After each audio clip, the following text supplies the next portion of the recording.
हाँ साइलेंस। चलिए हम लोग चलते हैं ऑब्जेक्टिव पे। DST डॉक्टर आयु सिंह। पहला चैप्टर है प्रबंध एक परिचय। चलो बोलो तो, प्रबंध के कितने स्तर हैं? 3, 4, 5, 6। क्या होगा आंसर? 3। बैठो। नेक्स्ट, प्रबंध का स्तर थ्योरी में पढ़ाए थे ना जी? उच्च स्तर, मध्य स्तर और निम्न स्तर। दूसरा है प्रबंध का सामाजिक उत्तरदायित्व है सभी के प्रति, कर्मचारियों के प्रति, सरकार के प्रति, समाज के प्रति। किसके प्रति? सभी के प्रति। करेक्ट। प्रबंध का जो उत्तरदायित्व होता है वह सभी के प्रति होता है।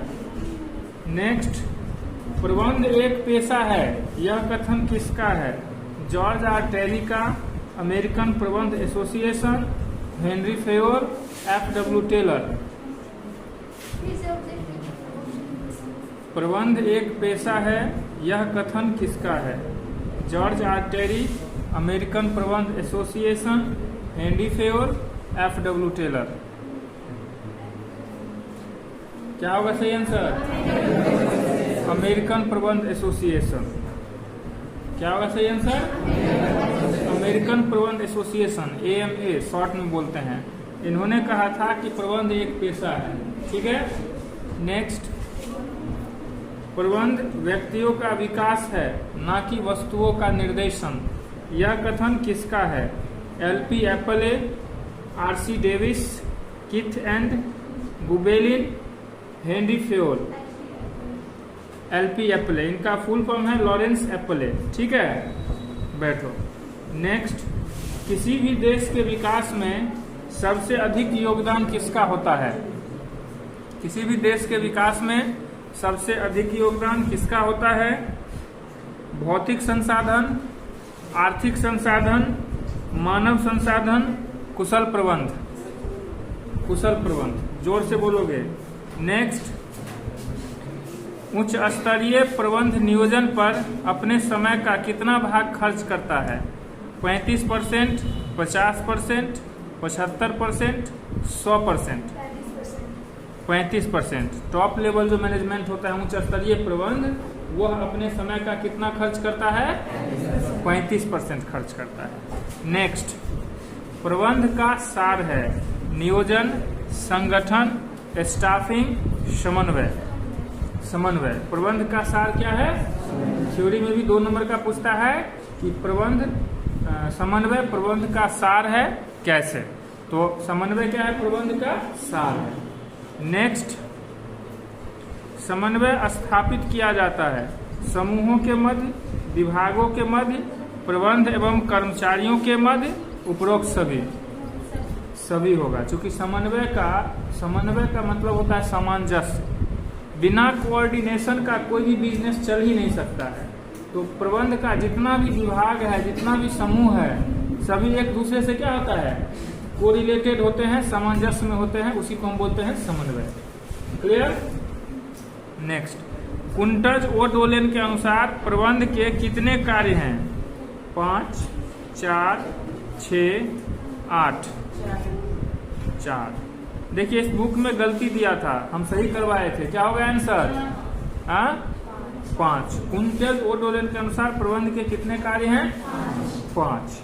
बैठो, तुम गलती बोला था लेकिन बुक्स में गलती दिया था। नेक्स्ट बोलो प्रदीप। प्रबंध का कर्मचारियों को सर्वाधिक प्रेरणा देने वाला कार्य है स्टाफिंग, अभिप्रेरणा, संगठन, नियंत्रण।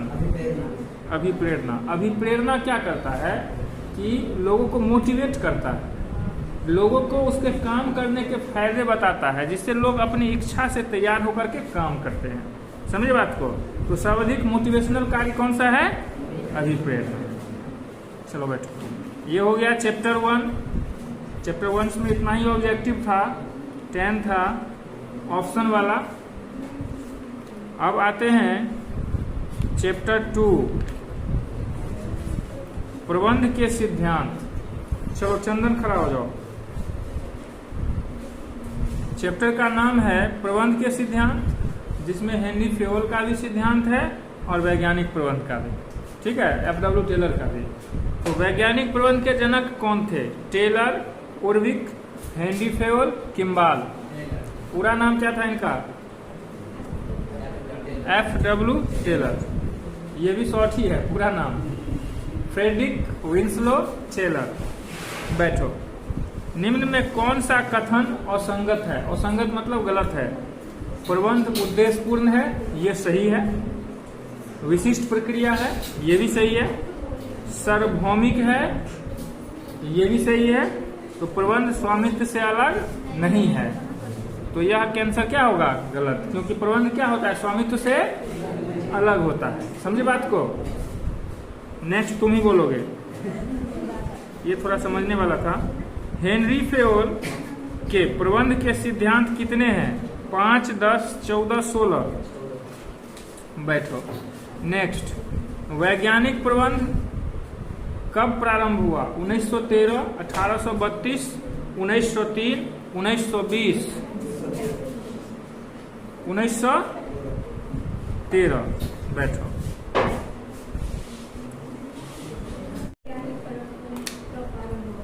ठीक है, वैज्ञानिक प्रबंध कब प्रारंभ हुआ था? 1913 में। ठीक है, नेक्स्ट तुम बोलो। वैज्ञानिक प्रबंध से श्रमिकों को होता है लाभ, हानि? कुछ नहीं, लाभ और हानि दोनों। क्या होगा आंसर? लाभ होगा। बैठो, गिनते हैं। 1, 2 और है, 2 है ना, ध्यान रखना। अभी नहीं हो सकता है ना, तो थोड़ी देर बाद। तो आप खुद सोचो कि वैज्ञानिक प्रबंध क्या करता है। किसी भी कार्य को वैज्ञानिक तरीके से, तो वैज्ञानिक तरीके से करेंगे तो कोई काम में कम समय लगता है। जैसे मान लो मुझे पोखर खुदाना है, तो क्या होगा? पहले अगर रूढ़िवादी तरीका जो होता था, 100 नहीं 400 लेबर लगा दो, कुदाली दे दो, ढकिया दे दो माथा पे, निकाल रहा है, वर्षा पकड़ लिया, इस साल नहीं हुआ, फिर अगले साल कोरना शुरू किया, फिर वर्षा पकड़ लिया। अब क्या होता है? जेसीबी लगता है, 15 दिन में पोखर खून करके रख देता है।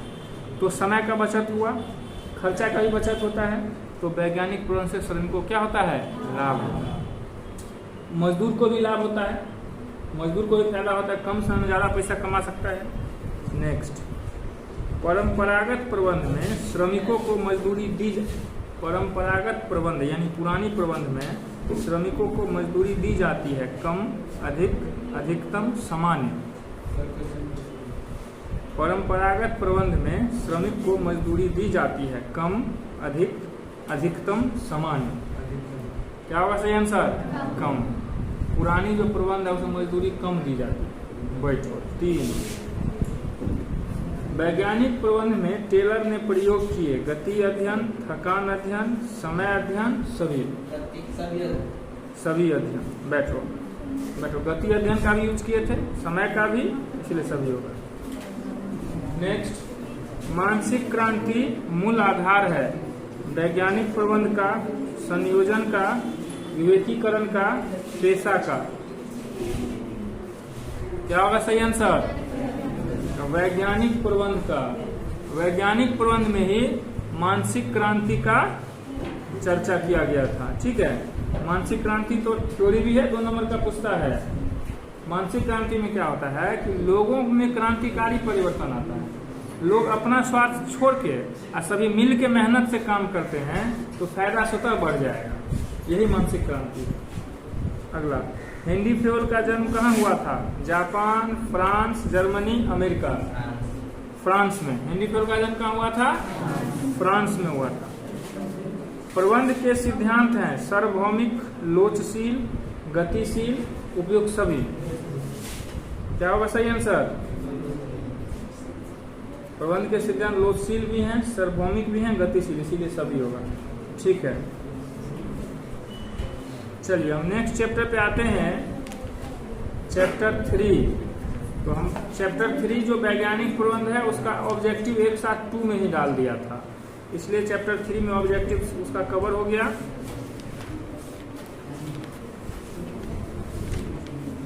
चैप्टर नंबर 4 व्यावसायिक वातावरण। क्या नाम है चैप्टर का? तुम बोलो, नई आर्थिक नीति की घोषणा कब हुई थी? 1990, 91, 92, 93? 1991 में। उस समय के वित्त मंत्री कौन थे? उस समय के भारत के वित्त मंत्री थे डॉक्टर मनमोहन सिंह। कौन थे? जिन्होंने आर्थिक नीति, नई आर्थिक नीति लाया था भारत में, जिसमें 3 चीज शामिल थी: उदारीकरण, वैश्वीकरण और निजीकरण। था ना जी? बैठो। नेक्स्ट, व्यवसाय का आर्थिक वातावरण प्रभावित होता है आर्थिक नीति से, आर्थिक प्रणाली से, आर्थिक विकास से, उपयुक्त सभी से। बैठो। नेक्स्ट, सामाजिक वातावरण का उदाहरण है परिवार की संरचना, उपभोक्ता संरक्षण अधिनियम, कर्मचारी, आर्थिक विकास। परिवार की संरचना। बैठो। देखो, वातावरण का सबसे बेस्ट उदाहरण है परिवार की संरचना। जिस तरह से एक परिवार है, उसी तरह से देश भी एक परिवार है। जितना फॉर्मूला हमारे फैमिली में लागू होता है, हर वो फॉर्मूला हमारे देश में लागू होता है। नेक्स्ट, निम्नलिखित में से कौन सा व्यावसायिक वातावरण का लक्षण नहीं है? अनिश्चितता, कर्मचारी, संबद्धता, झंझट। कर्मचारी। बैठो। कर्मचारी जो होता है वह उसका लक्षण नहीं होता है, और वातावरण अनिश्चित होता है ना जी, तो उसमें झंझट, टेंशन, ये सब तो रहेगा ही। नेक्स्ट, भारत की उदारीकरण की नीति रही सफल, असफल, अंशतः सफल, कोई नहीं? सफल। ठीक। नेक्स्ट, नई आर्थिक नीति के प्रमुख अंग है उदारीकरण, वैश्वीकरण, निजीकरण, ये सभी। ठीक है, तीनों था, अभी हम कुछ देर पहले बोले थे। नेक्स्ट चैप्टर से नेक्स्ट क्वेश्चन। बोलो, निम्नलिखित में से कौन सी नियोजन की सीमा नहीं है? नियोजन की सीमा नहीं है। समय की बर्बादी, दृढ़ता, नियंत्रण का आधार, अत्यधिक लागत। करेक्ट। बैठो। क्वेश्चन था नियोजन की सीमा नहीं है। सीमा नहीं है तो सीमा क्या होता है? दोष होता है ना जी। तो दोष नहीं है यानी तारीफ क्या है इसमें? तो नियंत्रण का आधार। अगला, एक अच्छी योजना होती है दृढ़, खर्चीली, लोचपुर, समय लेने वाली। बैठो। नेक्स्ट, नियोजन है लक्ष्य अभिमुखी, उद्देश्य अभिमुखी, मानसिक क्रिया, उपरोक्त सभी। बैठो। नियोजन होता है दीर्घकालीन, मध्यकालीन, अल्पकालीन, सभी कालीन। बैठो। इसी में अगर भूतकाल आ जाएगा तो आंसर बदल जाएगा, ध्यान रखना। जॉर्ज आर टेरी के अनुसार नियोजन के कितने प्रकार हैं? 8, 6, 4, 2। क्या होगा सही आंसर? 4 होगा। क्या होगा आंसर? जॉर्ज आर टेरी के अनुसार कितने? 4। गिन लो, क्या होगा? 1, 2, 3, 4 होगा। ध्यान रखना, तुम्ही लोग का जिम्मेवारी है। नेक्स्ट, नियोजन होता है वर्तमान, भविष्य, भूत, सभी। क्या बोले हैं? सभी। क्या होगा सही आंसर? भविष्य होगा। जब भी भूत आ जाता है तो पास्ट से तो प्लानिंग रिलेटेड हो नहीं सकता है, तो आंसर क्या हो जाता है इसका? भविष्य हो जाता है। गिनते रहो खाली। नियोजन है आवश्यक, अनावश्यक, समय की बर्बादी, धन की बर्बादी। आवश्यक है। बैठो। नेक्स्ट, नियोजन सभी प्रबंधकीय कार्यों का है प्रारंभ, अंत, प्रारंभ और अंत दोनों, कोई नहीं। प्रारंभ और अंत दोनों। करेक्ट। बैठो।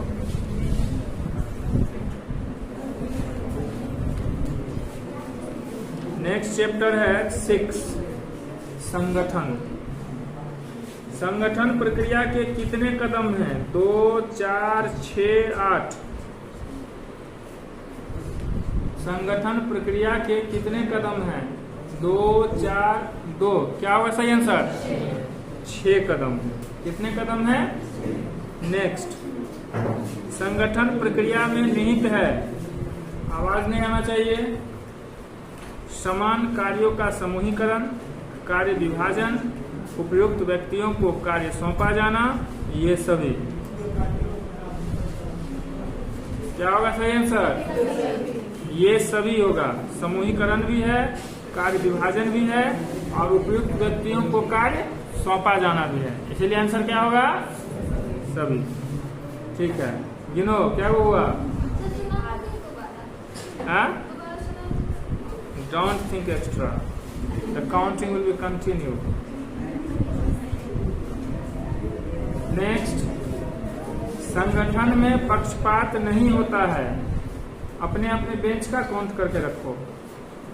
किस संगठन में पक्षपात नहीं होता है? औपचारिक संगठन, अनौपचारिक संगठन, विभागीय संगठन, क्रियात्मक संगठन। अनौपचारिक क्या होगा सही आंसर? औपचारिक होगा। औपचारिक संगठन में पक्षपात नहीं और अनौपचारिक में पक्षपात होता है, ध्यान रखना। इस क्वेश्चन को उल्टा करके भी पूछ सकता है। तो अनौपचारिक में पक्षपात होता है और अनौपचारिक में पक्षपात, इतना चीज को माइंड में सेटअप करो। कर्मचारी की स्वेच्छा पर निर्भर करती है। औपचारिक संगठन, अनौपचारिक संगठन, क्रियात्मक संगठन, विभागीय संगठन। औपचारिक संगठन, बैठो, सही है। कर्मचारियों की, हाँ अनौपचारिक बोला है ना? औपचारिक बोला है, गिन लो 2। क्या होगा सही आंसर? ठीक है। नेक्स्ट, अनौपचारिक संगठन की दशा में सत्ताएं होती है। विकेंद्रित, केंद्रित, समान रूप से वितरित, कोई नहीं। अनौपचारिक संगठन की दशा में सत्ताएं होती है। विकेंद्रित, केंद्रित, समान रूप से वितरित, कोई नहीं। क्या हुआ सही आंसर? कोई नहीं। बैठो, कितना हुआ? गिनते रहना। नेक्स्ट, हर बेंच पे इस साइड से जो बैठा है और इस साइड से बैठा है उसका जिम्मेवारी है गिन करके रखना। मुझको याद नहीं रहता है, जितनी गलती है उतना गिन के रखोगे। नेक्स्ट, संगठन स्वतः निर्मित होती है। क्रियात्मक संगठन, अनौपचारिक संगठन, औपचारिक संगठन, विभागीय संगठन। स्वतः निर्मित होती है। औपचारिक या अनौपचारिक? क्या बोले हो? औपचारिक। क्या होगा सही आंसर? अनौपचारिक होगा। अपने आप जो गठन होता है वो अनौपचारिक है, जो प्लान बना के गठित होता है वो होता है औपचारिक। तो इसका आंसर होगा अनौपचारिक। नेक्स्ट, बैठो। अधिकार का हस्तांतरण नहीं किया जा सकता है। दैनिक कार्य, गोपनीय कार्य, साधारण कार्य, सरल कार्य। गोपनीय कार्य। नेक्स्ट, प्रभावशाली अधिकार हस्तांतरण के लिए उत्तरदायित्व के साथ होना अति आवश्यक है। अधिकार, मानव शक्ति, प्रोत्साहन, पदोन्नति। बोल रहा है पदोन्नति। क्या होगा आंसर? अरे उत्तरदायित्व के साथ अधिकार जरूरी है। बैठो, काउंटिंग चलना चाहिए। चलिए, संगठन में इतना ही ऑब्जेक्टिव था। चैप्टर 7 में ऑब्जेक्टिव नहीं दिया है, जोड़ के आगे दिया होगा। चलिए, चैप्टर 8 अधिकार अंतरण एवं विकेंद्रीकरण। बोलो, अधिकार अंतरण किया जा सकता है। अधिकार का, उत्तरदायित्व का, जवाबदेही का, इसमें से कोई नहीं। बैठो। नेक्स्ट, उत्तरदायित्व जिसका सही होगा अपने आप बैठते जाओगे। उत्तरदायित्व होता है अधीनस्थ का, अधिकारी का, दोनों का, कोई नहीं।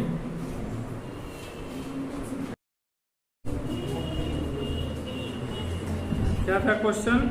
उत्तरदायित्व होता है अधीनस्थ का, अधिकारी का, दोनों का, कोई नहीं। अधिकारी का। बैठो। नेक्स्ट, प्रबंध का स्वतः विस्तार होता है भारार्पण द्वारा, केंद्रीकरण द्वारा, विकेंद्रीकरण द्वारा, सभी के द्वारा। क्या बोले हो? भारार्पण द्वारा। क्या होगा सही आंसर? भारार्पण ही होगा। नेक्स्ट, अधिकार के भारार्पण का अर्थ है अधीनस्थों को भारार्पण, कार्य एवं संबंधित अधिकार, दायित्व, उत्तरदायित्व। अधिकार के भारार्पण का अर्थ है अधीनस्थों का भारार्पण। कार्य एवं संबंधित अधिकार, दायित्व, उत्तरदायित्व। क्या हुआ? क्या क्वेश्चन बोल रहे हो? ये क्वेश्चन बुक में नहीं है। क्या होगा मुस्कान? क्या बोले हो? क्वेश्चन है अधिकार के भारार्पण का अर्थ है अधीनस्थों को भारार्पण। कार्य एवं संबंधित अधिकार, दायित्व और उत्तरदायित्व। कार्य एवं संबंधित अधिकार गिन लो है वो। नेक्स्ट,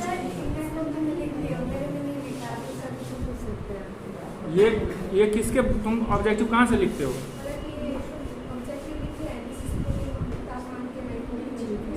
बैठो बैठो भी बैठो।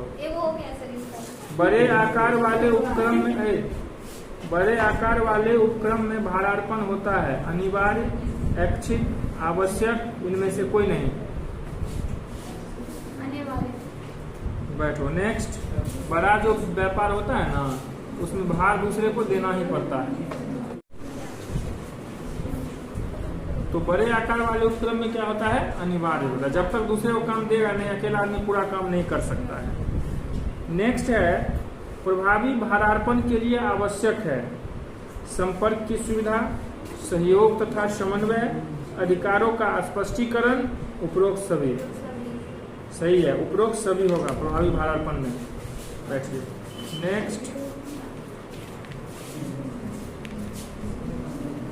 इसमें दो चैप्टर का जोड़ करके एक जगह ऑब्जेक्टिव दिया हुआ है।